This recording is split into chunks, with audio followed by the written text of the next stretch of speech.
নিজেকে সুস্থ এবং ভালো রাখার কয়েকটি উপায় আমি আপনাদের বলে দিই। নাম্বার 1, কারো কথায় কারো উস্কানিতে কখনো টেনশন নেবেন না বা টেনশনে থাকবেন না।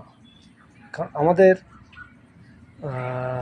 আশেপাশে অনেক অশুভ চরিত্রহীন লোক বসবাস করে, যারা অনেক ক্ষেত্রে মানুষকে টেনশনে রাখতে পছন্দ করেন।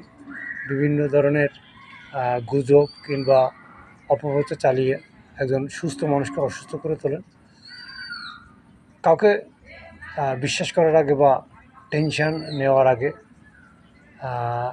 সবসময় একটা কথা মনে রাখবেন, ওই সমস্ত ব্যক্তি থেকে সবসময় দূরে থাকবেন, ওদের কথায় কখনো কান দেবেন না। এক, যারা আপনাকে নাম্বার 2, যারা আপনাকে টেনশনে রাখতে চায় তাদের মন থেকে সবসময় ত্যাগ করুন।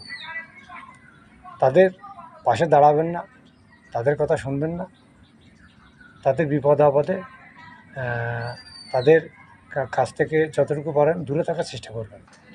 নাম্বার 3, কারো উস্কানিতে কখনো রেগে যাবেন না। কারো উস্কানিতে কোনো প্রকার ঝুঁকি নেবেন না। নিজে সুস্থ থাকবেন।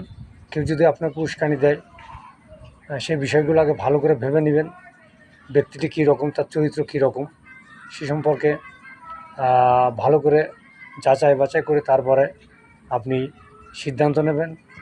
সিদ্ধান্ত নেওয়ার আগে তার বিষয়ে আরও ভালো করে ভেবে নেবেন। একবার নয়, 5 বার ভাবুন, 10 বার ভাবুন, এতে কোনো সমস্যা নাই। কিন্তু উস্কানিমূলক ব্যক্তিদের কথায় কখনো রাখবেন না। কখনো উস্কানিমূলক ব্যক্তিদের কথায় কখনো এমন কোনো কাজ করবেন না যেটা আপনার জীবনে বড় ধরনের ক্ষতি হতে পারে।